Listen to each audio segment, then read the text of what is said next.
قبلہ بہت ساری احادیث بیان کر دی ہیں، تو ظاہر ایسے ہو رہا ہے کہ ہر انسان کو سیکھنا چاہیے، فقاہت کرنی چاہیے، لیکن سوال کچھ اس طرح کا دوسرا کرنا چاہ رہا ہوں کہ ہمارے پاس کتب اربع ہیں کہ جن میں ہزاروں روایات پائی جاتی ہیں، تو ایک انسان کے لیے ممکن ہے کہ وہ خود ہی رجوع کرے، اور مطلب ایک ایسے طالب علم میں بھی رجوع کروں اور روایت لے لوں، عمل کر لوں. تو یہ کنسیپٹ کہاں سے آ گیا کہ انسان مجتہد بعض بنتے ہیں اور بعض ان کے مقلد بنتے ہیں؟ یعنی یہ اجتہاد و تقلید کیسے ہے؟ اس کے بارے میں کیا کہیں گے آپ؟ جی، ہم اگر اس سوال کو مزید یوں کر کے پکا کریں کہ جب صادق آل محمد فرماتے تھے کہ تم میں سے ہر کوئی فقہ سیکھے، تو پھر ایسا کیوں ہو گیا کہ کچھ لوگ جو ہے وہ مولوی بنتے ہیں یا کچھ جو ہے وہ علماء بنتے ہیں اور باقی کیا لوگ نہیں سیکھتے؟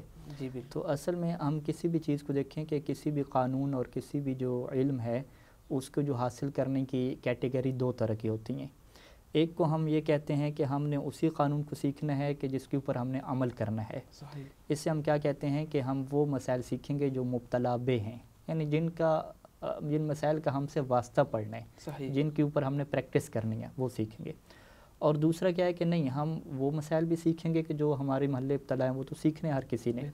اس سے ہٹ کے ہم اور بھی بہت کچھ سیکھیں گے. اور بہت کچھ کیوں سیکھیں گے؟ کیونکہ کسی بھی انسان کو اگر کوئی مسئلہ پیش آئے گا، تاکہ اگر وہ جاننا چاہے تو وہ کتاب میں ہم اسے لکھ کے دے دیں. کیونکہ ظاہری بات ہے جو مولا کی احادیث ہیں، آگے جا کے انشاءاللہ واضح کریں گے، ان میں ٹکراؤ بھی موجود ہے، ان میں بعض کا اتنی بات صاف اور کلیئر نہیں ہوتی جب تک کہ آپ دیگر احادیث کو ساتھ نہ رکھیں. تو ایک یعنی مشکل کام ہے.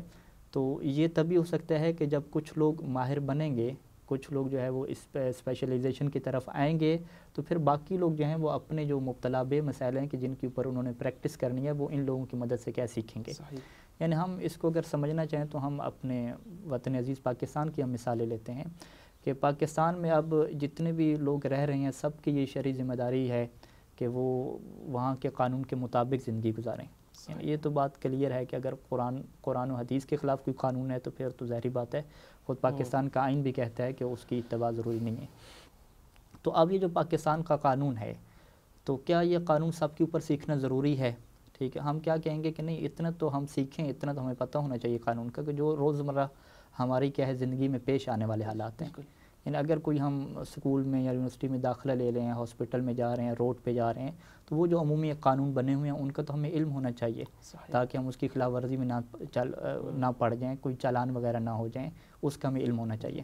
لیکن ایک قانون کیا ہے کہ جو وہاں کے ماہر قانون لوگ سیکھتے ہیں، جس سے ہم وہ کلا کہہ سکتے ہیں، جج کہہ سکتے ہیں، یا ماہر قانون لوگ کہہ سکتے ہیں.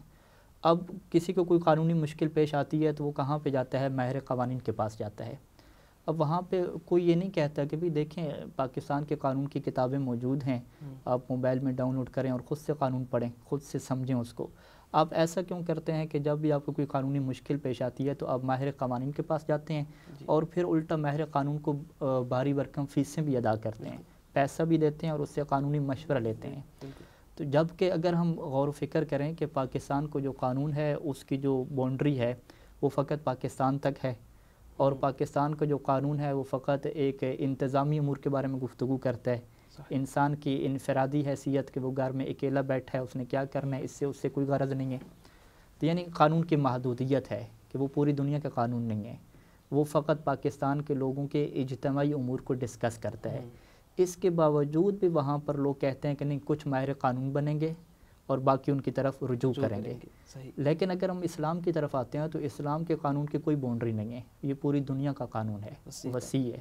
اور پھر یہ فقط اجتماعی حالات کو ڈسکس نہیں کرتا، انسان کی انفرادی حیثیت کہ جب وہ گھر میں موجود ہے، خلوت میں موجود ہے، اس کی کیا ذمہ داری ہے، اس کو بھی یہ ڈسکس کرتا ہے. تو اتنا وسیع قانون، اس کے بارے میں ہم یہ کہہ دیں کہ بھئی یہ ہر کوئی سیکھتا رہے اور اس میں کسی ماہر کی ہمیں ضرورت نہیں ہے، یہ بہت عجیب سی بات ہے اور عقل انسانی اس کو قبول بالکل ہی نہیں کر سکتی. عقل یہ کہتی ہے کہ جب قانون وسیع ہے، اس کی شقیں بہت زیادہ ہیں، تفصیلات بہت زیادہ ہیں، تو یقیناً کچھ لوگ ماہر بنیں کہ جنہیں ہم علماء کہیں، جنہیں ہم فقہا کہیں، اور باقی لوگ ان کی طرف کیا کریں، رجوع کریں.